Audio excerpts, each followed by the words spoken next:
نحمده ونصلي على رسوله الكريم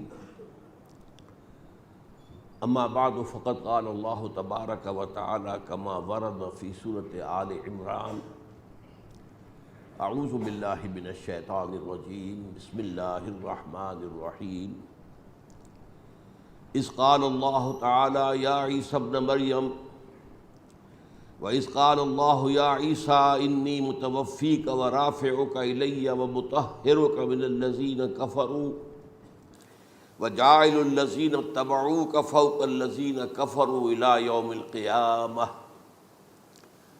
وقال عز وجل كما ورد في سورة النساء وقولهم إنا قتلنا المسيح عيسى ابن مريم وما قتلوه وما صلبوه ولكن شبه لهم وإن الذين اختلفوا فيه لفي شك منه ما لهم به من علم إلا اتباع الظن وما قتلوه يقينا وقال عز وجل كما ورد في سورة المائدة وكنت عليهم شهيدا ما دمت فيهم فلما توفيتني كنت أنت الرقيب عليهم وأنت على كل شيء شهيد وقال عز وجل كما ورد في سورة الزمر الله يتوفى الأنفس حين موتها والتي لم تمت في منامها فيمسك التي قضى عليها الموت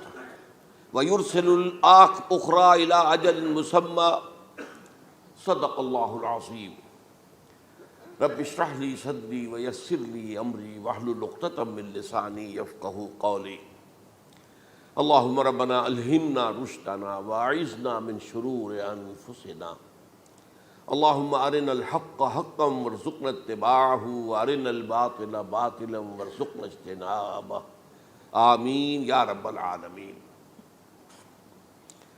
آپ کے علم میں ہے کہ آج میں وفات مسیح کے موضوع پر گفتگو کروں گا۔ اس کے پس منظر کے ضمن میں چند باتیں آپ کو بتانا چاہتا ہوں۔ نمبر ایک تو یہ کہ جتنے بھی فتنے اٹھے ہیں امت میں اور جو اب بھی اٹھ رہے ہیں وہ سلسلہ ختم ہونے والا تو نہیں ہے۔ ثلاثون دجالون کذابون تو چلتا رہے گا قیامت تک۔ تو ان میں ایک مشترک بات یہ ہوتی ہے کہ وہ کسی ایسے مسئلے کو جس پر کہ موجودۃ الوقت حالات جو ہوتے ہیں ان کے مطابق فضا سازگار ہوتی ہے اور اس کا کوئی جذباتی پہلو بھی ہوتا ہے، لیکن جو امت کے اجماع کے خلاف ہوتا ہے اس پر ڈیرا لگاتے ہیں، اس پر گفتگو کرتے ہیں، اس کو لوگوں کے منوا لیتے ہیں۔ اس کا نتیجہ کیا ہوتا ہے کہ چونکہ وہ چیز مجمع علیہ ہوتی ہے، امت کا اجماع ہے 1400 برس سے، اب اگر اس شے کو انہوں نے غلط ثابت کر دیا اپنے زوم میں اور عام لوگوں سے کہ جو صاحب علم نہیں ہے، کہ جو نہیں سمجھ سکتے بات کو، اس سے منوا لیا، اس کا مطلب ہے کہ اب اس شخص کے معتقد ہو گئے اور اسلاف سے منحرف ہو گئے کہ یہ تو بے وقوف سے سب لوگ، یہ سارے ہمارے علماء، یہ سارے محدثین، یہ سارے مفسرین، یہ سب بے وقوف تھے، یہ بات بھی نہیں کر سکے۔ یہ ہے وہ شخص، یہ مجدد وقت ہے جس نے یہ بات کہی۔ اس کی ایک مثال یہ ہے وفات مسیح کا معاملہ۔ اس کی ایک مثال میں آپ کو دیتا ہوں، دوسرا فطرہ، وہ بھی غلام احمد کے نام سے شروع ہوا، غلام احمد پرویز۔ وہ یتیم پوتے کی وراثت کا یہ مسئلہ لے کر کھڑا ہو گیا۔ جیسے یہ غلام احمد قادیانی وفات مسیح کا کیسے ہو سکتا ہے کہ ہمارے نبی جو ہے وہ تو فوت ہو کر زیر زمین دفن ہو گئے اور یہ عیسیٰ جو ہے یہ آسمان پر اٹھا لیے، کیسے ممکن ہے؟ اب ظاہر بات ہے عام آدمی جو ہے مسلمان جس کی حضور سے محبت ہے، حضور کی دل میں تعظیم ہے، عظمت ہے، عقیدت ہے، وہ اس جال میں پھنس جائے گا۔ پھر وہ اپنے دلائل کے ساتھ اس کو جو ہے وہ، اور چونکہ ماحول بھی جو میں سب عرض کروں گا کہ اس کے موافق ہو جاتا ہے اس وقت۔ غلام احمد پرویز نے کیا کہ یتیم پوتے کا مسئلہ، اب یہ اجماع ہے اگر کسی شخص کا کوئی بیٹا اس کی زندگی میں فوت ہو جائے تو اس کا وراثت میں حصہ نہیں ہوتا، وراثت ہوتی ہے انہی میں جو اس کی موت کے وقت موجود ہو، بیٹے ہوں بیٹیاں ہوں۔ اب اگر جو فوت شدہ بیٹا ہے اس کے کوئی یتیم بچے ہیں تو اب اس میں بڑی ایک جو ہے دلیل، دیکھیے جی یتیم بچے بیچارے وہ محروم ہو گئے، یتیم بچوں کا تو زیادہ حق ہونا چاہیے۔ تو یہ تو اب قانون جو ہے، اگر یہ اس پر اجماع ہے تو پھر وہی بات کہ یہ سب بے وقوف لوگ تھے، اور یہ تو بڑے سخت دل اور سنگ دل لوگ تھے جنہوں نے یہ بات گھڑ رکھی ہے۔ یہ میں نے آپ کو 2 مثالیں دے دی۔ اب ظاہر بات ہے کہ جو اسلام کا قانون میراث ہے، قانون وراثت ہے، اس کے کچھ بنیادیں ہیں، اس کے کچھ اصول ہیں، ان اصولوں پر وہ کھڑا ہے اور اس کے مطابق جو ایک فیصلہ ہے وہ ہے۔ تو بہرحال یہ میں نے آپ کو مثال دی ہے کہ کسی ایسے مسئلے کو لے کر اس پر ڈیرا لگا لینا، مورچہ بنا لینا، اس سے اپنی عقیدت پیدا کر لینا، اسلاف سے برگشتہ کر دینا کہ یہ کوئی لوگ سمجھدار نہیں تھے، یہ بے وقوف لوگ تھے، جاہل لوگ تھے۔ اچھا، اب اسی پس منظر میں سمجھیے کہ 19ویں صدی کے اواخر میں کیا صورتحال ہندوستان میں ہو گئی تھی۔ انگریز آ گیا تھا اور 1857 کے بعد اس کی براہ راست حکومت قائم ہو گئی تھی۔ اس سے پہلے 1757 سے 1857 تک جو بھی حکومت تھی، ایک تو پورے ہندوستان پر نہیں تھی، لیکن یہ کہ جو بھی تھی وہ ایسٹ انڈیا کمپنی کی تھی، تاج برطانیہ کی نہیں تھی۔ 1857 کے بعد حکومت قائم ہو گئی۔ اب ظاہر بات ہے کہ جب انگریزوں نے فتح کیا ہمیں تو ہم پر رعب طاری ہوا کہ نہیں۔ پھر جو زندہ قومیں ہوتی ہیں ان میں کچھ اچھے اوصاف ہوتے ہیں، ان کے اندر فرض شناسی ہے، ان میں دیانت داری ہے۔ انگریز ڈپٹی کمشنر تھا، 9 بجے کا وقت ہے تو ٹھیک 9 بجے دفتر میں موجود ہوگا۔ ہمارے لوگ جو آ رہے ہیں لیٹ آرام سے، لیکن یہ ہے کہ ان کی یہ چیزیں جو ہوتی تھی، پھر بات اگر کی ہے تو اس کو پورا کیا ہے، تو اس حوالے سے ان کا رعب ہوتا ہے۔ اسی طور پر اس زمانے میں ایک صورت یہ پیدا ہو گئی کہ نیوٹن کی فزکس آ گئی، اب معلوم ہوا کہ یہ تو گویا کہ آسمان کی وحی سے بھی زیادہ معتبر ہے۔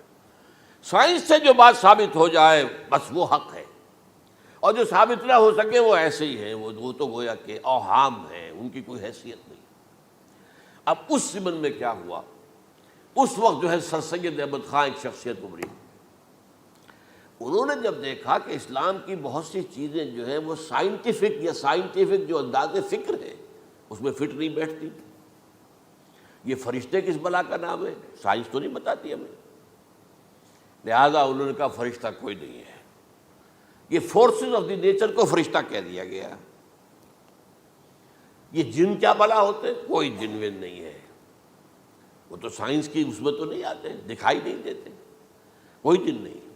یہ تو جو مشتعل مزاج کے لوگ ہوتے ہیں انسان، ان کو جن کہہ دیا گیا کہ وہ آگ سے پیدا ہوئے ہیں۔ جیسے ہم کہہ دیتے ہیں فلاں شخص غصے میں آگ بگولا ہو گیا، تو آگ تھوڑی ہو جاتا، یہ تو استعارہ ہے۔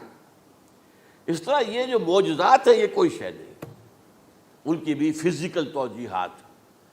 یہ حضرت موسیٰ جب پار ہوئے اپنی قوم کو لے کر سمندر کے، تو یہ کوئی معجزہ نہیں تھا، یہ کوئی حضرت موسیٰ کی ضرب کی وجہ سے پھٹا نہیں تھا سمندر، بلکہ وہ تو مد و جزر کا معاملہ تھا۔ جس وقت سمندر اترا ہوا تھا، جزر میں تھا، تو موسیٰ اپنی قوم کو لے کر گزر گئے۔ جب فرعون آیا اپنے لشکر کے ساتھ تو سمندر مد پر آ گیا، چڑھایا، لہذا وہ ہلاک ہوئے۔ تو معجزات کا انکار، ان تمام کے اندر ایسی فضا پیدا ہو گئی تھی کہ جو عقلی اور سائنٹیفک، عقلی سے آگے بڑھ کر، ایک تو عقلی ہوتا منطقی، ایک ہے عقلی سائنٹیفک، کہ اس کے حوالے سے جو چیز اسلام کی فٹ نہیں بیٹھی، جیسے کہ آپ کہتے ہیں round peg in a square hole اور square peg in a round hole. اب اسکوئر پیگ ہے، راؤنڈ ہول ہے، تو آپ کو اس کے کونے تراشنے پڑیں گے تب وہ اس ہول میں جائے گا، لہذا انہوں نے وہ کونے تراشے۔ اسی کے طرز پر پھر چلے ہیں جو آپ کو معلوم ہے علامہ مشرقی، انہوں نے بھی جب شروع کیا اپنا دھندا تو ان کے پہلے کتابچے کیا تھے، مولوی کا غلط مذہب نمبر 1، مولوی کا غلط مذہب نمبر 2، مولوی کا غلط مذہب نمبر 3، چھوٹے چھوٹے کتابچے شائع کر رہے ہیں۔ مولویوں سے علماء سے برگشتہ کر دیا۔ اب معلوم ہوا کہ یہ شخص ہے مجدد وقت، یہ مولویوں کے پاس تو کچھ نہیں ہے۔ اسی کا معاملہ پھر انکار حدیث کی شکل میں آیا، جن میں کہ ایک بڑی شخصیت جو ہے وہ غلام احمد کی، غلام احمد پرویز، کیونکہ اللہ تعالیٰ نے اسے صلاحیت دی تھی، اچھا انشا پرداز تھا، لکھنا اچھا آتا تھا، بولتا بھی اچھا تھا، تو ظاہر بات ہے فتنہ وہی شخص پیدا کر سکتا ہے جو باصلاحیت ہو۔ جس میں کوئی صلاحیت نہیں وہ کیا فتنہ پیدا کرے گا، وہ نہ دنیا میں کوئی ترقی کرے گا، نہ دین میں کرے گا، نہ فتنہ انگیزی کر سکے گا۔ وہ تو جیسا بھی ہے معاملہ عام معمول جو ہے لوگوں کا، جیسی بھیڑ چال چل رہی ویسے چل جائے گا۔ تو اس فضا میں اصل میں غلام احمد پرویز نے جو ڈیرا لگایا وہ وفات مسیح پر تھا۔ یہ سب غلط ہے۔ یہ کہ مسیح زندہ آسمان پر اٹھا لیے گئے، کیسے ممکن ہے؟ ممکن ہے یہ کوئی الہونی بات ہے؟ سائنس اس کو مان سکتی ہے؟ وہ تو اصل میں ٹھیک ہے، ان کا کہنا کیا ہے کہ مسیح کو سولی تو چڑھایا گیا تھا لیکن وہ اس پر مرا نہیں، فوت نہیں ہوا، موت واقع نہیں ہوئی۔ پھر جب اس کو اتار لیا گیا تو وہ زخمی تھا، مجروح تھا، لیکن تھا زندہ۔ پھر اس کو غار میں رکھ دیا گیا۔ پھر اس کے جو معتقدین تھے انہوں نے اس کی مرہم پٹی کی، اس کا علاج کیا، پھر وہ ٹھیک ٹھاک ہو کر پھر وہ وہاں سے چلا گیا، وہاں چھوڑ گیا اپنے اس شہر کو، یروشلم کو، اور اس ملک کو، فلسطین کو، اور پھر وہ آ گیا کشمیر میں، اور کشمیر میں وہ فوت ہوا۔ اس کی قبر موجود ہے، کسی قبر کی کوئی پرانی بوسیدہ قبر کا نام لے لیا، فلاں قبر جو ہے وہ عیسیٰ ابن مریم کی ہے۔ یہ ہے سارا معاملہ۔ اب ظاہر بات ہے کہ چونکہ ایک انسان کا زندہ آسمان پر اٹھایا جانا، وہ جو سائنسی ذہن ہے وہ اس کو نہیں مانے گا۔ چاہے قرآن مجید کے اندر تو خرق عادت اور بھی بہت سے ہیں۔ آخر اصحاب کہف 300 برس تک سوتے نہیں رہے، یہ کوئی سائنس کے حساب کتاب سے صحیح ہے؟ یا یہ ہے کہ حضرت عزیر علیہ السلام 100 برس تک مردہ رہے پھر زندہ کر دیے گئے، ان کا گدھا بھی زندہ کر دیا گیا جیسا کہ سورہ بقرہ میں آیا، لیکن ان کا کھانا جو ہے وہ صحیح رہا، اس کو مسا نہیں، اس میں کوئی بدبو نہیں آئی۔ تو واقعات ہوتے ہیں ایسے، اللہ تعالیٰ جو چاہے کرے، خرق عادت ٹھیک ہے۔ فطری قانون جو بھی ہے، جو لاز آف دی نیچر اللہ نے بنائے ہیں اور اس کے مطابق ہی دنیا چل رہی ہے، لیکن اللہ تعالیٰ کے ہاتھ ٹوٹ نہیں گئے، بند نہیں ہو گئے، اختیار ختم نہیں ہو گیا۔ میں کیا کروں؟ میں تو قانون بنا بیٹھا، اب تو میں کچھ نہیں کر سکتا۔ میں تو قانون بنا چکا ہوں کہ آگ جلاتی ہے، اب اگر ابراہیم کو آگ میں ڈال دیا تو میں تو نہیں بچا سکتا، اس لیے کہ قانون ہے، وہ میرا بنایا ہوا قانون۔ لیکن ہم یہ سمجھتے ہیں، ہمارا ایمان ہے اللہ تعالیٰ جو ہے وہ قادر مطلق ہے، وہ جب چاہے اپنے ہی بنائے ہوئے کسی قانون کو توڑے۔ اسی کو کہتے ہیں خرق عادت۔ خرق کے معنی ہوتا ہے پھاڑ دینا، توڑ دینا۔ جیسے کہ وہ سورہ کہف میں لفظ آتا ہے کہ وہ حضرت موسیٰ کو جن کے پاس بھیجا گیا تھا، بزرگ کے پاس، انہوں نے اس کشتی کا جس میں وہ سوار تھے اس کا ایک تختہ پھاڑ دیا، توڑ دیا، خرقہ۔ تو خرق عادت سے مراد کیا؟ عام عادی قانون، laws, physical laws, chemical laws, جو بھی دنیا میں چل رہا ہے، بایولوجیکل لاز، ان کو جب چاہے اللہ توڑے اور اپنی خصوصی مشیت کا اس کے اندر اظہار کر دے۔ اب اس سلسلے میں جو میں نے آیات آپ کو سنائی ہیں، اور اسی طرح کی کچھ اور آیات بھی ہیں، ان میں قادیانی نے اور قادیانیوں نے اصل ڈیرا لگایا ہے لفظ وفات پر۔ اصل میں یہ لفظ کیا ہے جو لوگ عربی زبان سے واقف نہیں، ان کو بڑی آسانی، وفات وفات وفات، یہ تو آ گیا، توفیتو، توفیتا، متوفی کا، اے موسیٰ میں تمہیں وفات دے دوں گا، اے اللہ جب تو نے مجھے وفات دے دی، تو وفات تو قرآن میں ہے۔ پھر اس کے ہوتے ہوئے یہ مفسرین کو کیا ہو گیا؟ ان کا دماغ خراب ہو گیا تھا۔ یہ تمام محدثین جو ہیں اتنی عقل بھی نہیں تھی ان میں۔ تو یہ وہ بات جو میں پہلے بیان کر چکا ہوں۔ اب میں آپ کو بتاتا ہوں اصل میں عربی زبان کا قاعدہ۔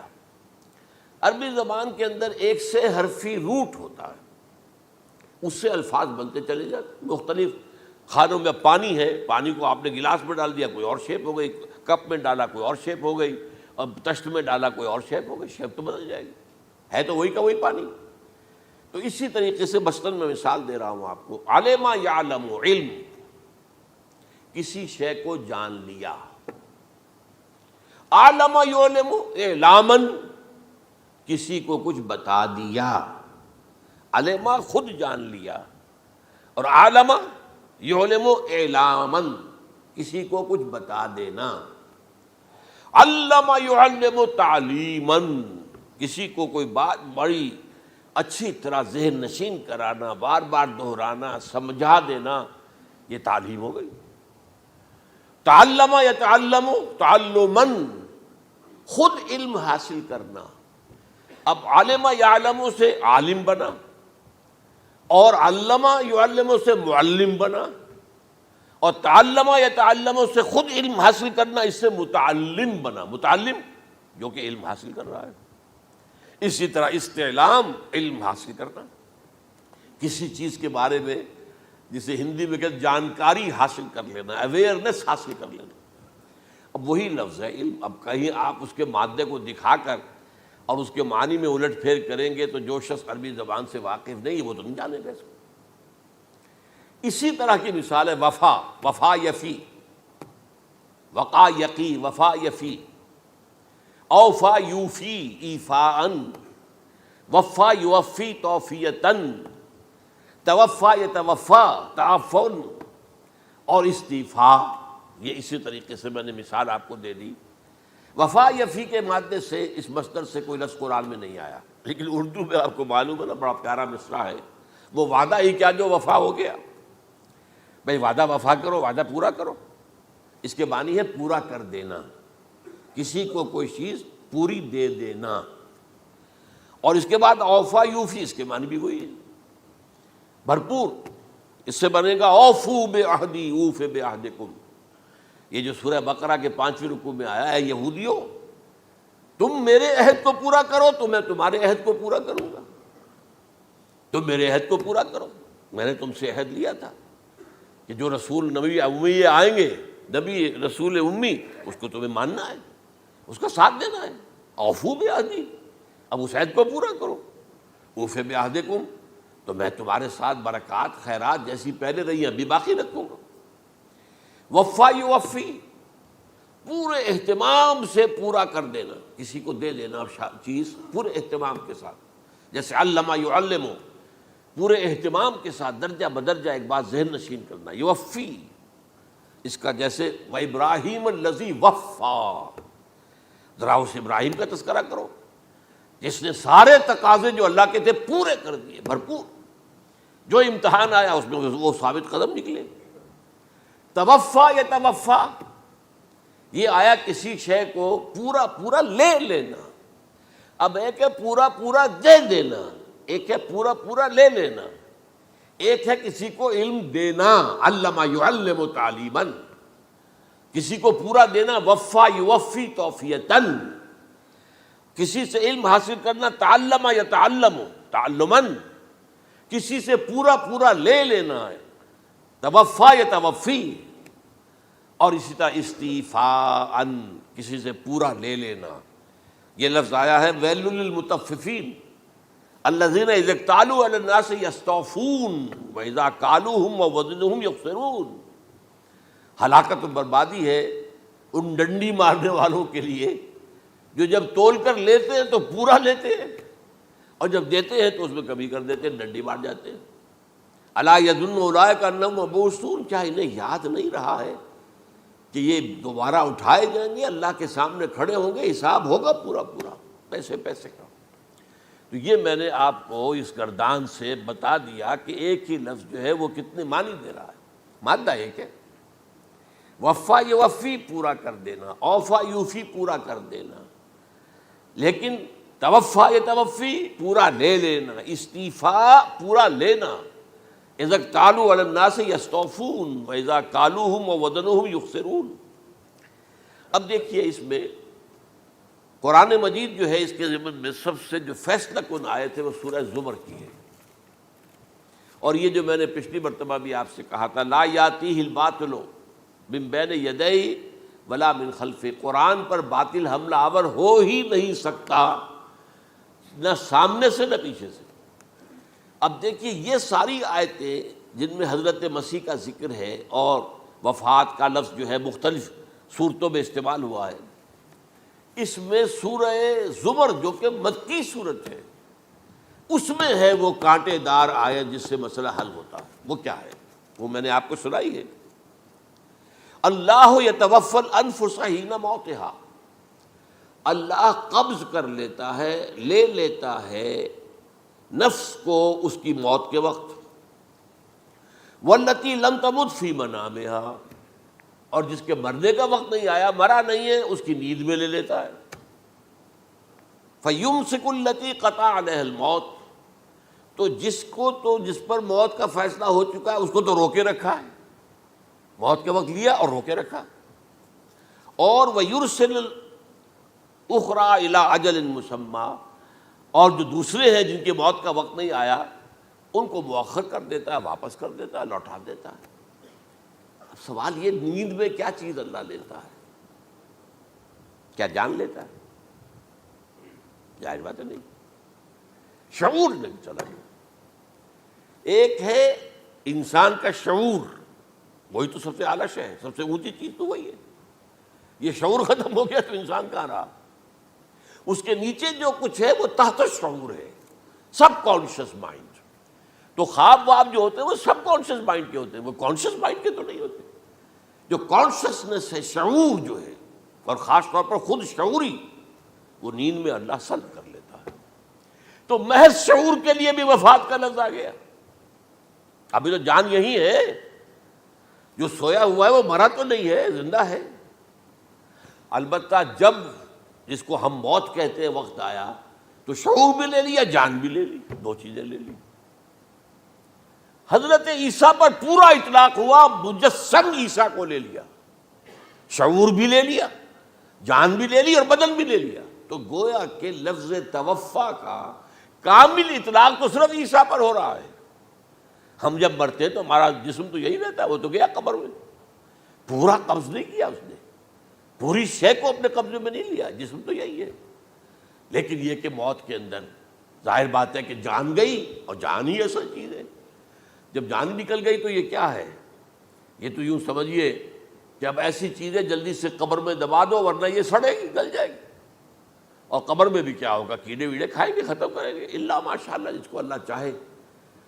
انبیاء کرام اور شہداء کی جسموں کو اللہ تعالیٰ نے محفوظ رکھا ہوا ہے، واللہ عالم۔ تو اس اعتبار سے تو اب توفا، اللہ یتوفی الانفس حین موتها، اب نفس کا لفظ دیکھیے، یہ قرآن مجید میں نہ معلوم کتنے معنی میں آیا۔ ایک تو پورا وجود کسی کا یہ نفس ہے، میرا نفس، نفسی نفسی نفسی، کیا ہوگا جب قیامت کے دن ہم بول رہے ہوں گے؟ اور جو اللہ کے لیے بھی لفظ آ گیا نفس، نفس کے معنی ہم جب بولتے ہیں عام طور پہ تو وہ تو برے سنس میں بولتے ہیں، بھائی یہ نفسانی تقاضے ہیں، ان کو ذرا دبا کے رکھو۔ لیکن یہ نفس، یحذرکم اللہ نفسہ، اللہ تمہیں ڈراتا ہے اپنے آپ سے، یعنی اللہ اپنی ذات سے ڈراتا ہے کہ وہ جہاں رؤوف اور رحیم ہے وہاں پر وہ عذاب دینے والا بھی ہے، انتقام بھی لیتا ہے، شدید العقاب بھی ہے۔ تو یہ بھی ہو گیا نفس۔ پھر نفس جو ہے ہم اس کو بھی کہہ دیتے ہیں، جو کہ نفس کی ایک کیفیت ہے خاص، نفس لوامہ، نفس امارہ، نفس مطمئنہ، یا ایتھا النفس المطمئنہ ارجعی الی ربک راضیۃ مرضیہ۔ تو یہاں پر کیا ہے؟ نفس سے مراد پہلا جو ٹکڑا ہے، اللہ یتوفی الانفس حین موتها، شعور جو ہے اسے، اس پر لفظ نفس کا اطلاق ہوا۔ اور جب موت ہوتی ہے تو شعور کے ساتھ جان بھی اس کے اندر شامل، وہ نفس کا اطلاق ہو گیا اس پر بھی۔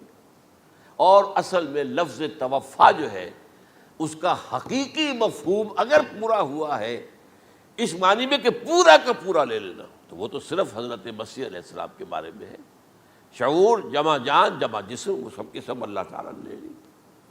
تو یہ اصل میں اس آیت کے اوپر جو ان لوگوں نے زور لگایا ہے، اس میں اس اعتبار سے کہ یہ لفظ وفات جو ہے اس کے اوپر جو ہے عام طور پر وفات کے معنی ہے موت ہے، حالانکہ قرآن مجید میں موت کا لفظ بھی تو آیا ہے نا، ان موتہا واللتی لم تمت، یہ سارے الفاظ موت کا لفظ بھی تو آتا ہے نا۔ لیکن یہ کہ وفات کا لفظ بھی ہے، کوئی شک نہیں ہے، حضور کی وفات ہو گئی، فلاں کی وفات ہو گئی، یہ بھی ہے، لیکن یہ اس کا ایک استعمال ہے۔ وفا یفی، اوفا یوفی، وفا یوفی، توفا و یتوفی، استیفا یستعفی، یہ سارے الفاظ اسی سے وفا کے لفظ سے بن رہے ہیں۔ اب یہ کہ اس کے ضمن میں عقلی بات آپ کے سامنے رکھنا چاہتا ہوں۔ یہ تو میں نے آپ کے سامنے اس لفظ کے حوالے سے، کیونکہ سارا ڈیرا اس لفظ پر ہے ان کا۔ دیکھیے پہلی بات عقلی طور پر یہ ہے جو قرآن سے ثابت ہے، رسول کبھی قتل نہیں ہو سکتا، اور رسول کبھی مغلوب نہیں ہو سکتا۔ اس میں فرق ہے نبی اور رسول کا، نبی قتل ہو سکتا ہے، رسول قتل نہیں ہو سکتا۔ اب یہ علیحدہ بحث ہے، نبی کون ہوتا ہے، رسول کون ہوتا ہے۔ اس میں جو اجماع ہے تمام امت کا وہ کیا ہے کہ کہ رسول خاص ہے، نبی عام ہے۔ نبی بہت آئے ہیں، 1.25 لاکھ آئے ہیں بعض روایات کی روح سے، رسول بہت تھوڑے 313 ہیں۔ قرآن مجید میں یوں سمجھیے کہ 20 کے قریب تو انبیاء کا ذکر ہے، اور 5-7 ہیں جو رسول ہیں۔ حضرت نوح رسول ہیں، آدم تو رسول نہیں تھے، نبی تو تھے۔ حضرت شیس رسول تو نہیں تھے، نبی تو تھے۔ حضرت ادریس رسول تو نہیں تھے، نبی تو تھے۔ نبی تو رسول جو ہے پہلے وہ تو حضرت نوح ہے۔ تو اس طریقے حضرت جو ہود ہیں، پھر حضرت صالح ہیں۔ اس حوالے سے نبی اور رسول کے فرق کو سمجھیے۔ تو قرآن کہتا ہے کتب اللہ لاغلبن انا ورسلی، اللہ نے طے کر دیا ہے، لکھ دیا ہے، میں اور میرے رسول غالب آ کر رہیں گے۔ رسول مغلوب نہیں ہو سکتے۔ نمبر 2، وَلَقَدْ سَبَقَتْ كَلِمَتُنَا لِعِبَادِنَا الْمُرْسَلِينَ أَنَّهُمْ هُمُ الْمَنْصُورُونَ وَأَنَّ جُنْدَنَا لَهُمُ الْغَالِبُونَ۔ یہ بات ہمارے طرف سے طے کی جا چکی ہے، پہلے سے طے ہو چکی ہے، پہلے سے معین قانون ہے اپنے ان رسولوں کے بارے میں جنہیں ہم نے بھیجا ہو، رسولوں کے، نبیوں کے بارے میں نہیں، کہ وہی منصور ہوں گے، ان کی مدد کی جائے گی لا محالہ، اور ہمارا جو لشکر ہوگا یعنی رسول کے ساتھ جو لوگ ہوں گے وہ اللہ کا لشکر ہے، وہ حزب اللہ ہے۔ وَأَنَّ جُنْدَنَا لَهُمُ الْغَالِبُونَ، لازماً وہ غالب ہو کر رہیں گے۔ یہ 2 چیزیں جو ہے قرآن مجید کے اندر، یہ 2 آیات نص سے قطعی ہیں کہ رسول کبھی مغلوب نہیں ہو سکتا، رسول کبھی قتل نہیں ہو سکتا۔ اب عجیب بات دیکھیے سورہ آل عمران میں، کیونکہ حضرت عیسیٰ کے ساتھ حضرت یحییٰ بھی موجود ہیں۔ حضرت یحییٰ حضرت مریم کے خالہ زاد بھائی تھے، حضرت زکریا کے بیٹے تھے۔ سورہ آل عمران اور سورہ مریم دونوں میں آپ دیکھتے ہیں کہ پہلے یحییٰ کا ذکر ہوتا ہے، پھر عیسیٰ کا ذکر ہوتا ہے۔ یہ ہم عصر بھی تھے، لیکن یہ کہ سینئر تھے حضرت یحییٰ۔ لیکن حضرت یحییٰ کی مدح قرآن کرتے کرتے آخری بات کیا کہتا ہے؟ نبیم من الصالحین، لفظ رسول نہیں آیا ان کے لیے۔ اور وہیں سائملٹینیس کنٹراسٹ ہے سورہ آل عمران میں حضرت عیسیٰ کے لیے، وہ سارے ان کی مدح رسولاً الی بنی اسرائیل، وہ رسول تھے اور وہ نبی تھے۔ نبی قتل ہو گئے، ایک آبرو باختہ لڑکی کی فرمائش پر قتل کر دیا۔ ایک ڈانسر، اس پر بادشاہ اس وقت جو تھا، وہ بادشاہ کیا تھا؟ وہ ایسے بادشاہ ہوتے تھے اس زمانے میں جیسے ہمارے ہاں بھاولپور کے جو ہے نواب، بادشاہ تو انگریز تھا، حکومت تو اس کی تھی، لیکن ایک اٹانومی سی دے رکھی تھی۔ راجے جو ہے، راجہ صاحب ہیں، مہاراجہ ہیں، یہ راجے مہاراجے اور نواب جو ہوتے تھے یہ ایک اٹانومی تھی۔ باقی یہ کہ اصل میں تو بادشاہ جو ہے تو انگریز کی تھی۔ تو اسی طرح کی ایک اٹانومی جو ہے حکومت وہاں اس وقت تھی اصل میں رومیوں کی، اس کا گورنر وہاں موجود تھا پائلیٹس پونٹس، لیکن یہ کہ انہوں نے یہودیوں کو ایک مذہبی اٹانومی دے رکھی تھی۔ چنانچہ ہیڈرن ان کا ادارہ تھا، دارالقضاء، جہاں چوٹی کے ان کے فقہاء اور لیڈر جو تھے، ربائی، وہ بیٹھتے تھے اور فیصلے کرتے تھے۔ کسی مذہبی معاملے میں جو فیصلہ وہ کر دیتے تھے، یہ ان میں معاہدہ تھا، وہ فیصلہ جو ہے وہ پھر ایگزیکیوٹ کیا جائے گا، وہ فیصلہ آخری ہوگا ان کا۔ وہ خود تو سزا نہیں دے سکتے، سزا تو گورنر دے گا، لیکن یہ کہ اگر ہیڈرن جو ہے ان کا جو وہ ہے ادارہ ٹاپ کا، وہ اگر سزا دے دے، سلا دے، تو گورنر کو وہ سزا دینی پڑے گی، یہ ان کا طے تھا معاملہ۔ تو اس نے حضرت مسیح علیہ السلام کو مرتد قرار دیا، جو ہیڈرن ان کا سب سے اونچا ادارہ تھا۔ اس اعتبار سے ان کو جو ہے، لیکن جیسا کہ میں بتا رہا تھا کہ حضرت عیسیٰ رسول تھے، وہ قتل نہیں ہو سکتے تھے، مغلوب نہیں ہو سکتے تھے، لیکن حضرت یحییٰ نبی تھے، ان کو وہی جو اس وقت کا جو یہودیوں میں سے جو بادشاہ تھا نام کا، جو ہیروڈ اینٹیپاس، یوں سمجھیے کہ اس نے کچھ بہت حرام کاری کی ہوئی تھی، شاید اپنے بھائی کی کسی بیوہ کو، وہ مجھے ایگزیکٹلی یاد نہیں ہے، بغیر اس کے کہ وہ عدت مدت پوری ہو پھر نکاح ہو، اسے اپنے گھر میں ڈالا ہوا تھا، اور اس کی جو لڑکی تھی اس کے اوپر بھی عشق آ گیا تھا، آپ کو دل آ گیا تھا، شادی بھی کرنا چاہتا تھا اس سے، اور اس کا ڈانس تھا، اس پر کہا مانگو کیا مانگتی ہو۔ تو اس نے کہا، اس لیے کہ حضرت یحییٰ جو ہے تنقید کرتے تھے بہت کہ یہ تم کیا حرام کام کر رہے ہو، تم نے جس طریقے سے جس عورت کو گھر میں ڈالا ہوا ہے تم گناہ کر رہے ہو، تم شریعت کے خلاف کام کر رہے ہو۔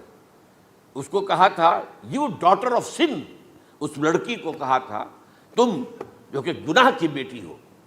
اور وہ ناراض تھے, اور وہ ملکہ بھی جو تھی اس وقت تھی, اور یہ اس کی بیٹی بھی بہت ناراض تھے. تو انہوں نے کہا, مجھے وعدہ لے لیا کہ دیکھو جو کہہ رہے ہیں, جو مانگوں گی مانگنا پڑے گا. ہاں مانگوں گا, مجھے یحییٰ کا سر چاہیے. ایک دفعہ تو وہ کانپ گیا, اسے اندیشہ تھا کہ اگر یحییٰ کو میں نے قتل کر دیا تو یہودیوں کے اندر ہو سکتا ہے بغاوت ہو جائے. لیکن پھر اس نے پھر تانا دیا, تم کیسے بادشاہ ہو, اپنا وعدہ پورا نہیں کرتے. پھر انہوں نے کہا ٹھیک ہے, حکم دیا. اور وہ جیل میں تھے پہلے سے ہی, وہاں گیا اور جو ہے ان کا سر قلم کیا, لا کے پیش کر دیا. تو نبی جو ہے جن کی بڑی مدح ہوئی ہے سورہ مریم کے اندر, جب آپ پڑھیں گے تو ان کی شان جو ہے, لیکن نبی تھے, صرف رسول نہیں تھے. اور حضرت عیسیٰ رسول تھے, رسول قتل نہیں ہو سکتا, نبی قتل ہو سکتا. تو یہ قاعدہ جو ہے وہ بھی قرآن نے اس سائملٹینیس کنٹراسٹ کے حوالے سے سورہ آل عمران میں حضرت یحییٰ اور حضرت عیسیٰ کا تقابل کر کے بتا دیا. تو ایک تو بات یہ ہے کہ اس اعتبار سے میں جو آپ کو آیت سنا چکا ہوں, یہ جو جرائم جو ہے سورہ نساء کے اندر یہودیوں کے اللہ تعالیٰ نے بیان کیے ہیں, ان میں سے یہ بھی ہے وَقَوْلُهُمْ إِنَّا قَتَلْنَا الْمَسِيحَ عِيسَىٰ ابْنَ مَرْيَمَ. اور ان کا یہ کہنا کتنا بڑا جرم ہے جو یہ کہہ رہے ہیں ہم نے عیسیٰ ابن مریم کو قتل کر دیا. لیکن یہاں ایک عجیب کیفیت ہے, رسول اللہ کے رسول کو. عام طور پر اس کی کنسٹرکشن کو لوگ سمجھے نہیں ہیں, وہ سمجھتے ہیں انہوں نے خود ہی کہا رسول اللہ. انہوں نے تو رسول اللہ کہتے تو قتل کیسے کرتے؟ یہ اللہ نے کہا. اچھا, ان کا کہنا یہ ہے کہ اللہ کے رسول کو قتل کر دیا. وَقَوْلُهُمْ إِنَّا قَتَلْنَا الْمَسِيحَ عِيسَىٰ ابْنَ مَرْيَمَ رسول اللہ. ان کا یہ کہنا کہ ہم نے عیسیٰ ابن مریم کو, مسیح کو قتل کر دیا, وہ اللہ کے رسول کو. وَمَا قَتَلُوهُ وَمَا صَلَبُوهُ, انہوں نے نہ اسے قتل کیا نہ سولی پہ چڑھایا. وَلَٰكِن شُبِّهَ لَهُمْ, بس مشابہت پیدا کر دی گئی ان کے لیے, شبہ میں ڈال دیا گیا ان کو. وَإِنَّ الَّذِينَ اخْتَلَفُوا فِيهِ لَفِي شَكٍّ مِّنْهُ, اور جو لوگ اختلاف کر رہے ہیں ان کے بارے میں وہ بس شکوک میں مبتلا ہیں. مَا لَهُم بِهِ مِنْ عِلْمٍ, ان کے پاس کوئی علم نہیں ہے. إِلَّا اتِّبَاعَ الظَّنِّ, صرف گمان کی پیروی کر رہے ہیں. وَمَا قَتَلُوهُ يَقِينًا, اور ہرگز قتل نہیں کیا. یہ کلیئر سورہ نساء کی آیت نمبر 157 ہے. اب یہاں ایک سوال پیدا ہوتا ہے, پھر کون قتل ہوا؟ واقعہ تو ہوا ہے, سولی کا واقعہ ایک ہسٹوریکل واقعہ ہے. پھر کون صلیب پہ چڑھا؟ حضرت عیسیٰ تو صلیب پر نہیں چڑھ سکتے, اس لیے کہ صلیب کی موت کو سمجھا جاتا تھا بہت ذلت کی موت ہے, بہت حقارت کی موت ہے, بہت ملعون موت ہے. تو جب عیسیٰ مغلوب نہیں ہو سکتے تو صلیب پہ کیسے چڑھا دیے جائیں گے؟ قتل ہونا تو بعد میں ہوگا نا, پہلے تو آپ صلیب پر لٹکائیں گے اس کو نا, تب وہ جب مرے گا تو کہیں گے قتل بھی ہو گیا, ہم نے قتل کر دیا. صلیب کیا ہوتی تھی یہ معلوم ہے آپ کو؟ ایک لمبی لکڑی, ایک جو ہے ٹرانسفرس آ جائے گی اس کے اوپر, اور اس میں سے یہ ہے کہ اس کے دونوں, ایک شخص کے جو ہے دونوں ہاتھ وہ نیل کر دیے جاتے تھے. یہ جو اوپر جو ہے کراس کا جو نشان ہے وہ کیلیں ٹھوک کر لگا دیے گئے, اور پاؤں دونوں جو ہے وہ پیروں کے اندر کیلیں ٹھوک کر وہ اس لمبی لکڑی کے ساتھ جو نیچے سے آ رہی ہے اس میں لگا دیے. اب وہ بلیڈنگ ہو رہی ہے, اس کا جو حال ہے پتلا ہو رہا ہے, اس کا رفتہ رفتہ سسک کر مرتا ہے نا, اسی لیے اسے کہتے ہیں بڑی ملعون موت ہے. ایک ہے آپ نے پھانسی دی کسی کو, ایک جھولا جھولتا ہے وہ گیا, ختم ہو گیا. آج کل تو کیا ہوتا ہے, کرسی پہ بٹھایا, ذرا کرنٹ چھوڑا اور گئے صاحب, کو ٹیکا لگایا پتہ ہی نہیں چلا, اور پیٹ ٹیکے کے ساتھ آدمی مر گیا. تو یہ بھی ہوتا ہے, لیکن یہ کہ بدترین موت جو ہے صلیب کی موت ہے. تو یہ واقعہ تو ہوا ہے صلیب کا, لیکن یہ کہ کون مرا؟ اب دیکھیے عیسائیوں کا کہنا کیا ہے. عیسیٰ صلیب پر چڑھے, وہاں فوت ہو گئے, مر گئے, پھر انہیں نکالا گیا, ایک قبر میں رکھ دیا گیا. لیکن قبر وہ جو تھی اس طرح نہیں تھی زمین میں کھدی ہوئی, بلکہ ایک پہاڑ کے اندر ایک چھوٹا سا کھو تھا, غار سی, وہاں رکھ دیا گیا. لیکن وہاں سے وہ زندہ ہو گئے. اگلے دن جب لوگ آئے تو دیکھا وہ قبر تو خالی ہے, عیسیٰ کہاں گئے؟ وہ زندہ ہو کر آسمان پر اٹھا دیے گئے, اور آسمان پر جانے سے پہلے وہ اپنے حواریین سے ملے بھی تھے, کہا میں زندہ ہوں. یہ ہے ان کا عقیدہ. اور اس کے بعد یہ بھی عقیدہ ہے کہ دوبارہ آئیں گے، قیامت کے قریب آئیں گے، یہ بھی عقیدہ ہے۔ ہمارا عقیدہ کیا ہے؟ نہ سولی پر چڑھے نہ قتل ہوئے، بلکہ اللہ نے انہیں اٹھا لیا، بل رفعہ اللہ الیہ، اللہ تعالیٰ نے انہیں اٹھا لیا۔ جیسے کہ آتا قرآن میں، یا عیسیٰ انی متوفیک ورافعک الیہ، اے عیسیٰ میں تمہیں قبض کر لوں گا، قبضے میں اپنے لے لوں گا اور اپنی طرف اٹھا لوں گا، رافعک الیہ، یہ قرآن مجید کا قول ہے۔ البتہ یہ ہمارا بھی عقیدہ ہے کہ وہ دوبارہ آئیں گے، وَإِنَّهُ لَعِلْمٌ لِلسَّاعَةِ، وہ قیامت کی ایک عظیم ترین نشانی ہوں گے کہ جب وہ آئیں گے، اور اس کے بعد جو ہے یا جو اینٹی کرائسٹ ہوگا، کہ جو کہ جھوٹا عیسیٰ ہوگا، جھوٹا دعویٰ کرے گا، جسے کہ مسیح الدجال کہا گیا، اس کے ساتھ مقابلہ ہوگا، اسے قتل کریں گے، اور تمام یہودی اس کے بعد قتل ہو جائیں گے، جو بھی اس وقت تک کفر پر قائم رہیں گے۔ اگر ان میں سے کوئی اس وقت حضرت عیسیٰ پر ایمان لے آئے تو وہ شاید بن جائے۔ بہرحال یہ ہے یہود، ان کا جو ہے قادیانیوں کا وہ عقیدہ کیا ہے؟ سولی پر تو چڑھا، گویا کہ ذلت والی بات تو ہو گئی، مغلوب تو ہو گیا، قرآن کی نفی اس پہلے کیوں، وما صلبوہ وما قتلوہ، تو گویا کہ سولی پر چڑھ گیا تو وہ بدترین جو ہے تکلیف، مصیبت، مشقت، وہ ساری تو آ گئی، مغلوبیت تو آ گئی، لیکن یہ کہ اس کے بعد کہتے ہیں مرا نہیں، وہ ابھی وہ سسک ہی رہا تھا کہ اتار دیا گیا۔ اس کے بعد اس کے جو شاگرد تھے، حواری تھے، انہوں نے مرہم پٹیاں کی، پھر وہ ٹھیک ہو کر چلا گیا کہیں اور، ہجرت کر گیا اپنی قوم سے جو ان کے خیال میں کشمیر ہے، اور یہاں آ کر وہ اپنی طبی موت مر گیا۔ بات اللہ ختم ہوا معاملہ۔ ہم کیا کہیں؟ ہم تو صرف یہ کہتے رہے ہیں، 1300 برس تک ہم نے یہ کہا ہے کہ ہمارا ایمان ہے قرآن پر کہ ان پر نہ صلیب دیے گئے نہ قتل ہوئے، انہیں اٹھا لیا گیا۔ کب اٹھایا یہ ہمیں معلوم نہیں تھا، کس مرحلے پر اٹھایا یہ ہمیں معلوم نہیں تھا، پھر سولی پر کون چڑھا یہ ہمیں معلوم نہیں تھا، لہذا کسی تفسیر میں آپ کو نہیں ملے گا، کہیں نہیں، نہ قرآن میں ہے، نہ حدیث میں ہے، نہ کسی تفسیر میں۔ یہ تو پچھلی صدی کے دوران جو پوپ کی لائبریری ویٹیکان میں، اس سے ایک نسخہ برآمد ہوا، انجیل برنباس۔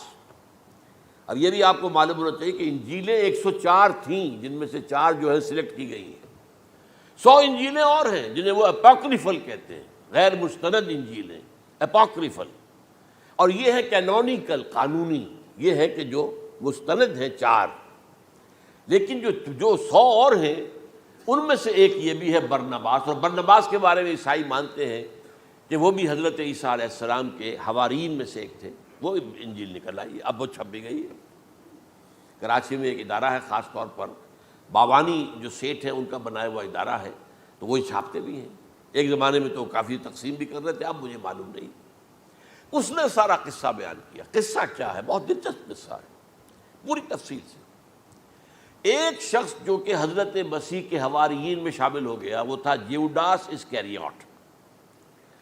یہ شخص اصل میں تھا ایک زیر زمین تنظیم وہاں چل رہی تھی، زیلوٹس، انڈر گراؤنڈ موومنٹ، تاکہ ہم رومنوں کی حکومت یہاں سے ختم کریں اور اپنی پوری حکومت اور آزادی حاصل کریں۔ ان میں سے یہ بھی تھا، ان کا سرغنہ تھا برابس، برابا ڈاکو اسے کہا جاتا ہے، برابس۔ ظاہر بات ہے کہ قانون شکن تھا تو ڈاکو ہی تھا۔ اچھا، ان میں سے یہ شخص جو ہے، اس نے جیوڈاس نے حضرت عیسیٰ کے معجزے دیکھے بہت، اور اتنا یقین ہو گیا اسے کہ یہ شخص جو ہے عیسیٰ، یہ ایک مرتبہ اگر رومیوں پر لعنت بھیج دے، کرس کر دے، تو رومی ختم ہو جائے۔ لیکن ان سے کئی دفعہ جو ہے پھیر ڈال کر، ہیر پھیر کے ساتھ کوشش کی گئی کہ رومیوں کے خلاف وہ کوئی جو ہے وہ لعنت ملامت کر دے، وہ نہیں کرتے تھے۔ یہ ایک علیحدہ بات ہے، کیوں نہیں کرتے تھے، یہ اس وقت میرا موضوع نہیں ہے۔ منہاج عیسوی کیا تھا، منہاج موسوی کیا تھا، منہاج محمدی کیا تھا، ان میں فرق ہے۔ لِكُلٍّ جَعَلْنَا مِنْكُمْ شِرْعَةً وَمِنْہاجًا، سورہ مائدہ میں آیا ہے، تمام رسولوں کے لیے ہم نے ایک ایک منہاج، ایک ایک شریعت علیحدہ علیحدہ دی ہے۔ بہرحال منہاج عیسوی کچھ اور تھا، تو یہ نہیں کہتے تھے۔ اب اس نے کیا کیا کہ وہ اپنے ڈاکو سرغنے سے اجازت لے کر ان کے حواریین میں شامل ہو گیا، اعتماد حاصل کیا، اور بار بار کوشش کی کہ یہ بد دعا دے دیں، رومیوں کو نہیں دی۔ اب اس نے سوچا کہ انہیں اگر ذاتی طور پر تکلیف پہنچے گی تو زبان سے کلمہ نکل ہی جائے گا نا کوئی لعنت کا. اس نے پکڑوایا حضرت عیسیٰ کو، کیونکہ جب یہ فیصلہ ہو گیا تھا ان کے قتل کا، ہیڈرن جو ہے ادارہ وہ دے چکا تھا، اس کا فتویٰ تھا یہ واجب القتل ہے، یہ مرتد ہے، لہٰذا اس کو قتل کر دیا جائے. اور یہ فیصلہ جو ہے وہ رومی گورنر تک پہنچایا جا چکا تھا.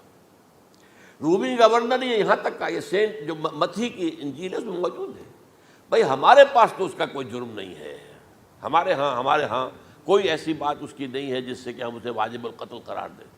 ان کا نہیں، ہمارا حکم ہے، ہمارا فیصلہ تمہارا طے ہے، چاہے مذہبی معاملے میں کوئی فیصلہ ہمارا ہوگا تو تمہیں جو ایگزیکیوٹ کرنا ہوگا. بہرحال اس وقت حضرت مسیح روپوش ہو گئے گرفتاری سے بچنے کے لیے. ایک باغ میں تھے وہ، وہاں پر رات کے وقت انہوں نے اپنے حواریین کے ساتھ لاسٹ سپر کہتے ہیں اس کو، لاسٹ سپر کھانا کھایا، آخری کھانا تھا. اور اس کے بعد اس میں فرمایا آج کی رات تم میں سے ایک میرے خلاف غداری کرے گا. یہ کہہ کر حضرت مسیح تو ایک کوٹھڑی میں چلے گئے جو ہوتی ہے باغ کے اندر، کوئی کھرپے ورپے جو ہے، کوئی وہاں پہ کسیاں رکھی ہوئی، تو اس میں خود جا کر عبادت میں مصروف ہو گئے. اپنے حواریین سے کہا کہ تم بھی عبادت کرو. وہ حواریین سو گئے. اب یہ اسکریوٹ جو ہے یہ اٹھا، یہ گیا رومیوں سے جا کر کہا میں پہنچا دیتا ہوں عیسیٰ تک، پکڑوا دیتا ہوں، آؤ میرے ساتھ. 30 ان کے آدمی آئے. اس سے کہا باغ کے باہر کھڑے رہو تم، میں اندر جاؤں گا، تھوڑی دیر کے بعد تم آنا، جسے میں کہوں اے میرے استاد، پکڑ لینا اسی کو. یعنی رومنز کو معلوم نہیں تھا کہ یہ کون ہے عیسیٰ، لیکن یہ کہ یہ تو یہودیوں کو معلوم تھا نا سب کچھ. ہوا کیا کہ وہ جب اندر آیا ہے اور کوٹھڑی میں داخل ہوا، اسی وقت اس کی شکل بدل دی گئی حضرت مسیح کی. شبہ لہم، مشابہت پیدا کر دی گئی، شبیہ بدل دی گئی، اور چھت پھٹی، 4 فرشتے اترے اور حضرت مسیح کو لے کر آسمان پر چلے گئے. تو باہر آیا وہ، تو جیسے ہی وہ یہ باہر آیا وہ باقی ہماری جان گئے، اے ہمارے استاد. اسی وقت جو ہے وہ رومی داخل ہو گئے تو پکڑ لیا. تو اصل میں گرفتار ہوا ہے برنباس کی انجیل کے مطابق یوڈاس اسکریوٹ، وہ سولی چڑھا ہے. لعنتی موت اس پر آئی. کیوں آئی ہے؟ غداری کی اس نے، بٹرے کیا حضرت مسیح علیہ السلام کو. تو وہ تو مستحق تھا، کوئی ظلم نہیں تھا. اگر عیسیٰ کی جگہ کسی اور کو دے دیا جاتا ایسے کسی کو پکڑ کر تو وہ تو ظلم ہو جاتا نا، اس کا تو کوئی جرم نہیں تھا. تو یہ تو واقعی مجرم تھا. وہ سولی چڑھا ہے اور حضرت عیسیٰ کو اٹھا لیا. یہ ہے وہ ساری تفصیل جو کہ انجیل برنباس کے اندر موجود ہے. The gospel of our Lord according to Saint Barnabas, یہ اس کا نام ہے. ایونجیلیم برنابے، یہ جو ہے یونانی زبان میں اس کا نام ہے یا لیٹن میں. بہرحال یہ ہے معاملہ. تو پہلی بات تو یہ ہے کہ عقلی طور پر رسول نہ مغلوب ہو سکتا ہے نہ قتل ہو سکتا ہے. ہمارا عقیدہ ہے وہاں ماں صلبوہ و ماں قتلوہ. لیکن یہ کہ اگر یہودی، اگر جو قادیانی مانتے ہیں سولی چڑھ گئے تو صلیب تو ہو گئی، قرآن کی نفی تو ہو گئی، ہاں مرا نہیں، یہ دوسری بات ہے. دوسری بات یہ ہے کہ رسولوں کے باب میں اللہ کا قانون کیا ہے. اگر کسی قوم کی طرف رسول کو بھیجا اور اس قوم نے بحیثیت مجموعی انکار کر دیا، رد کر دیا، ریجیکٹ کر دیا، پوری قوم ہلاک، اور رسول اور اس کے جو چند ساتھی ایمان لے آتے تھے وہ وہاں سے ہجرت کر کے چلے جاتے تھے. لیکن ہجرت کر کے جاتے تھے تو اس کے بعد کسی اور مقام پر کریں گے اہل نظر تازہ بستیاں آباد. پھر وہاں پر ایک قوم انہوں نے جو ہے اپنا مرکز بنایا، ایک نئی امت کھڑی ہو گئی. اس کی سب سے بڑی مثال کیا ہے؟ قوم عاد ختم ہوئی حضرت ہود علیہ السلام کو ریجیکٹ کرنے کے باعث ہلاک کر دی گئی. حضرت ہود علیہ السلام اپنے ساتھیوں کو لے کر، یہ قوم عاد تھی عرب کا جزیرہ نما عرب کے جنوبی علاقے کے اندر، جو اب صحرا ہے، بہت بدترین صحرا ہے، الربع الخالی جسے کہتے ہیں، خالی ہے. وہاں کوئی زندگی کے آثار ہے ہی نہیں، نہ کوئی پتیاں ہیں، نہ کوئی گھاس ہے، نہ کوئی انسان ہے، نہ کوئی حیوان، کچھ نہیں. الربع الخالی، بدترین صحرا ہے.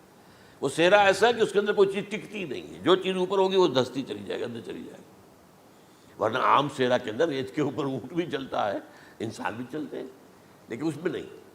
تو یہاں پر قوم عاد جو ہے آباد تھی، اور اب جو ہے وہ سیٹلائٹ سے دیکھ لیا گیا ہے کہ قوم عاد کا جو بڑا بادشاہ تھا شداد، اس نے جو جنت بنائی تھی وہ موجود ہے، زیر زمین اسی صحرا کے نیچے دفن شدہ موجود ہے، جس کو کہا گیا ہے الم تر کیف فعل ربک بعاد ارم ذات العماد التی لم یخلق مثلها فی البلاد، ایسے ایسے ستونوں والا جیسے پہلے دنیا میں بنے ہی نہیں تھے۔ وہ قوم عاد تھی، بڑی زبردست قوم تھی، قومن جبارین، لیکن یہ کہ اس کے بعد ہلاک ہو گئی۔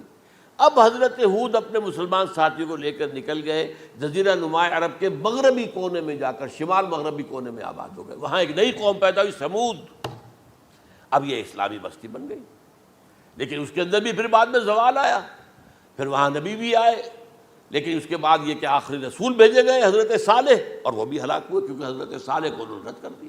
تو یہ میں نے مثال دی ہے آپ کو کہ رسول جو ہے وہ وہاں سے اگر ہجرت کرتا ہے تو ہجرت کر کے وہ یہ نہیں جان بچا کے جا کے گمنامی میں کہیں مر گیا، وہ تو جا کر اپنے ساتھیوں کو لے کر جائے گا، اور جا کر جو ہے وہاں پر جو ہے ایک نئی جگہ پر آباد ہوگا، ایک نئی تہذیب ابھرے گی۔ تو یہ تو نہیں ہوا، یہ گمنام ہو کر آ کر کشمیر میں مر گیا تو اس کی کیا حیثیت ہوئی؟ حضرت عیسیٰ علیہ السلام یا تو اگر ہجرت کرتے، یا جب انہیں معلوم ہو گیا تھا کہ میرے قتل کا فتویٰ ہو گیا ہے، تو آپ وہاں سے ہجرت کر سکتے تھے، لیکن اپنے ساتھیوں کو تو لے کر جاتے نا، اپنے حواریین کو لے کر جاتے، اور کہتے ہیں 12 حواریین کے علاوہ اور بھی کوئی 70 کے قریب لوگ تھے جو ان پر ایمان لائے تھے، ان کو لے کر جاتے، کسی جگہ جا کر آباد ہوتے، وہاں ایک نئی جو ہے بستی بنتی، وہاں مسلمانوں کی ایک آبادی ہوتی۔ تو ان میں سے تو کوئی شے بھی نہیں ہوئی، بات ہی ختم ہو گئی۔ لہذا عقلی طور پر بھی یہ بات ثابت نہیں ہو سکتی، خلاف عقل ہے، قرآن کے اصولوں کے خلاف ہے کہ وہ سولی چڑھے ہوں لیکن مرے نہ ہوں، پھر اتر گئے تو مرہم پٹی کر دی۔ اچھا، کیا رومنوں کو اور یہودیوں کو پتہ نہیں چلا کہ مریم پٹی ہو رہی ہے اس کی اور عیسیٰ مرا نہیں ہے؟ اگر ان کے پتہ چل جاتا تو کیا وہ چھوڑ دیتے؟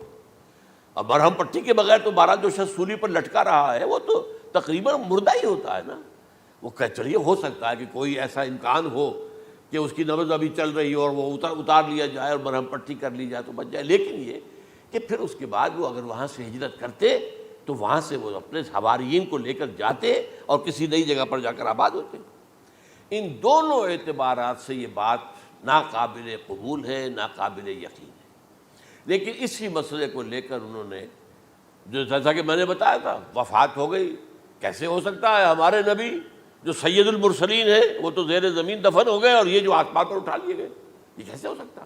بس اس کے اوپر عام لوگ جو ہیں وہ متاثر ہوئے، اور خاص طور پر وہ سائنٹیفک مائنڈ جو بن گیا تھا، تو چونکہ سائنس کے اس خاکے کے اندر وہ بات فٹ نہیں بیٹھتی، لہٰذا ان لوگوں نے اس کو قبول کیا۔ اب یہ کہ یہ جو واحد استثناء ہوا ہے یہ کسی اور کے ساتھ نہیں ہوا۔ ویسے حضرت مسیح کی پوری شخصیت مستثنیٰ ہے، بن باپ کے تو کوئی اور رسول پیدا ہوا ہی نہیں، نہ نبی پیدا ہوا۔ پھر وہ معجزے جو حضرت مسیح کو ملے کسی نبی کو نہیں ملے۔ حضرت صالح کو ایک ہی معجزہ ملا تھا نا ایسا کہ لوگوں نے کہا کہ تم یہ اس چٹان میں سے ابھی ایک گابن اونٹنی برآمد کر کے دکھا دو، وہ دکھا دی گئی، پھر ہلاک کر دیے گئے۔ لیکن جو اور معجزے حضرت مسیح کو دکھائے ہیں وہ بچپن میں بولے ہیں، گود میں تھے یا پگھوڑے میں تھے، بولے ہیں انی عبد اللہ آتانی الکتاب وجعلنی نبیا۔ یہ بات نہ ہوتی تو حضرت مریم کے کیا حشر کرتی قوم کہ تمہاری بغیر شادی کے یہ کہاں سے لے آئی ہو تم، یہ تو ولد الزنا ہے۔ پھر تو یہ سارا معاملہ جو ہے حضرت عیسیٰ بولے ہیں وہاں پہ، خود وہ بچہ بولا ہے۔ اب اس کے بعد بولنے کی لوگوں کے اندر کیا گنجائش تھی؟ زندہ کو مردہ کر دینا، ثم بإذن اللہ، مردہ زندہ ہو گیا، اور تخلیق حیات، ایک پرندہ بنانا گارے کا، پھونک مارنا اور اڑتا ہوا پرندہ بن جائے، ایک کوڑی کے جسم پر ہاتھ پھیرنا اور کوڑ ختم، ایک مادرزاد اندھے کی آنکھوں پر ہاتھ پھیرنا اور بینائی آ گئی۔ تو یہ سارے معجزات مستثنیٰ شخصیت ہے۔ ان کا یہ استثناء کیوں کیا گیا، یہ بڑی تلخ بات ہے، یہ یاد کر لیجیے، کیونکہ یا تو قوم اسی وقت ہلاک کر دی جاتی جیسا کہ ہوا قوم نوح، قوم ہود، قوم عاد، قوم سمود، قوم شعیب، یہ ہوا کہ نہیں ہوا؟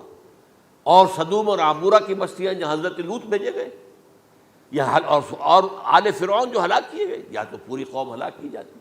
نہیں، یہ یوں سمجھیے کہ اس پورے معاملے کو درمیان میں سے ایک وقفہ دے دیا گیا، حضرت عیسیٰ کو اٹھا لیا گیا، اور حضرت عیسیٰ دوبارہ آئیں گے. یہ کیوں کیا گیا؟ اب اس میں بڑی تلخ بات آپ سے کہہ رہا ہوں، یہ آپ کے لیے قبول کرنا آسان نہیں، حلق سے نیچے اٹھنے کی مشکل سے. اس قوم کو زندہ رکھا گیا ہے جو ملعون اور مغضوب علیہم قوم ہے. سب سورہ فاتحہ میں مفسرین لکھتے ہیں ضالین یہ نصارہ ہے اور مغضوب علیہم یہ یہودی ہیں.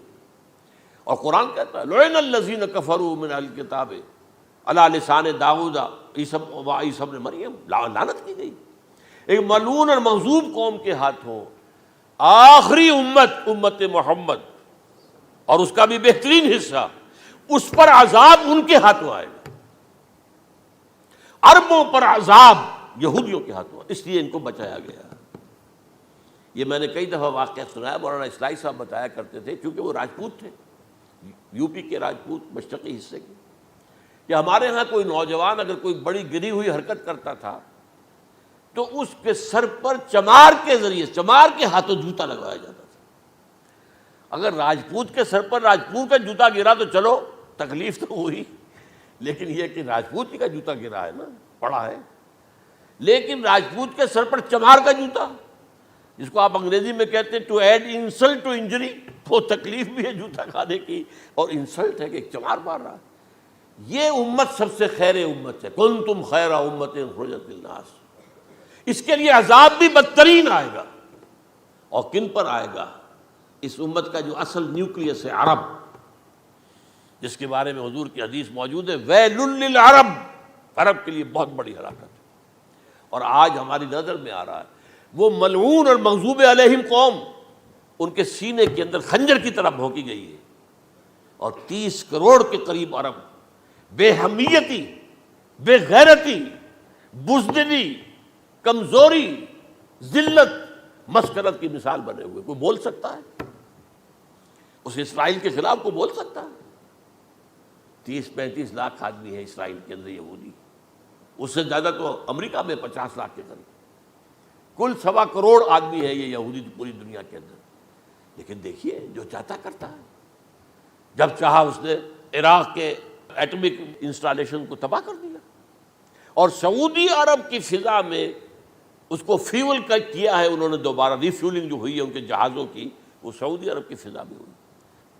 یہ صورت جو ہے عربوں کے اوپر. اور اب جو آنا ہے آرمگیدان، کیونکہ پوری عیسائی دنیا یہودیوں کے قبضے میں ہے، اور یہ رومی ایک حدیث کی روح سے 80 علم لے کر حملہ آور ہوں گے تم پر.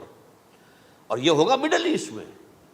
آپ کو معلوم ہے پوری دنیا میں کہا جا رہا ہے 3rd ورلڈ وار جو ہونے والی ہے وہ مڈل ایسٹ میں ہوگی.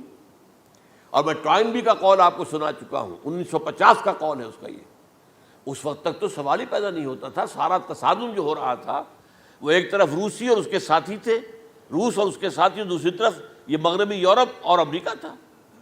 کوئی مسلمانوں اور عیسائیوں کی کسی جنگ کا تو کوئی امکان نظر ہی نہیں آتا تھا.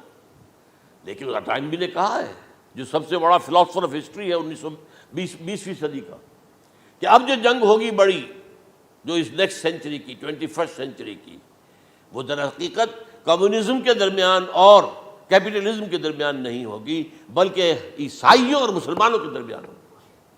یہ میں اس کا حوالہ بھی پورا آپ کو دے چکا ہوں، اس نے یہ کہاں یہ بات کہی. تو یہ ہے، یہ بات جان لیجیے. اور مڈل ایسٹ میں ہوگی، گریٹر اسرائیل بنے گا. حدیث میں خبریں، یہ سارے مسلمان ممالک تمہارے ہاتھ سے نکل جائیں گے مسلمانوں. یہ عراق اور اردن اور یہ اور وہ، یہاں تک کہ ترکی، سعودی عرب کا بھی شمالی حصہ نکل جائے گا. البتہ مدینے کا جو ان کا پروگرام ہے اس کو اللہ نہیں پورا ہونے دے گا. مدینے میں داخلے کی ان کو اجازت نہیں ملے گی. بہرحال یہ سارا کچھ ہونے والا ہے. وہ وقت بھی آنے والا ہے کہ حضور کی ایک حدیث کے مطابق ایک شخص کے 1000 بیٹے ہوں گے تو 999 ختم ہو جائیں گے، ایک بچے گا. یہ وقت بھی آنے والا ہے کہ حضور فرماتے ہیں اتنی بڑی جنگ ہوگی، اتنی خوریزی ہوگی کہ پوری زمین اٹ جائے گی لاشوں سے. تو پرندہ جو ہے، کوئی ایک تو پرندے ہوتے ہیں کہ جو مردار خور ہے، گدھ ہے، وہ تو بڑی خوشی سے اتریں گے، تناول فرمائیں گے لاشوں کو. اسی طریقے سے کوے ہیں، چیلے ہیں. لیکن جو نفاست پسند پرندے ہیں وہ لاش کے اوپر اترنا نہیں چاہتے. تو ایک پرندہ اڑتا چلا جائے گا، اسے کہیں زمین پر اترنے کی جگہ نہیں ملے گی، لاشیں ہی لاشیں ہوں گی. یہاں تک کہ وہ تھک ہار کر اس کے جو ہے پر جواب دے جائیں گے، گرے گا تو لاش پر گرے گا. یہ وقت آنے والا، اور یہ یہودیوں کے ہاتھوں، یا یہودیوں کے جو سپورٹرز ہیں اس وقت، جو ان کے ہاتھ میں آلہ کار ہیں، ان کے ہاتھوں آنا ہے۔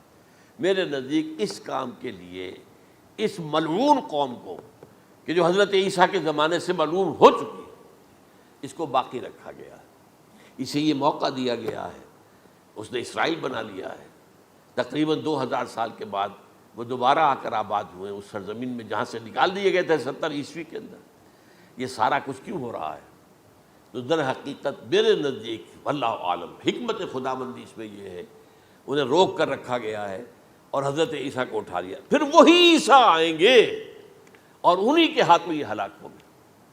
سوائے اس کے چونکہ جو ایک میں نے آپ کو کئی دفعہ حوالہ دیا ہے، فلاڈلفیا ٹرمپٹ ایک رسالہ نکلتا ہے پروٹیسٹنٹ عیسائیوں کا، انہوں نے یہ لکھا ہے، اس نے لکھا ہے ایک پرچے کے اندر کہ جب حضرت مسیح آئے گی اینٹی کرائسٹ ہوگا، وہ لکھا اس نے کہ وہ یہودی ہوگا، حالانکہ وہ پرو یہودی ہے۔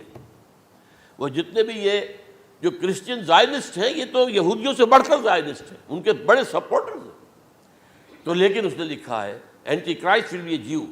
ابھی کچھ عرصے پہلے آپ کو یاد ہوگا نوسٹریڈیمس کا بڑا چرچا ہو گیا تھا، اس کی جو ہے وہ پیشن گوئیاں اور یہ کہ ایک مسلمان ہوگا اینٹی کرائسٹ، اور صدام کے بارے میں اشارے کیے جا رہے تھے کہ وہ اینٹی کرائسٹ ہوگا وغیرہ وغیرہ۔ لیکن انہوں نے لکھا ہے کہ وہ اینٹی کرائسٹ یہودی ہوگا، اور اس نے لکھا 80% یہودی قتل ہو جائے گا۔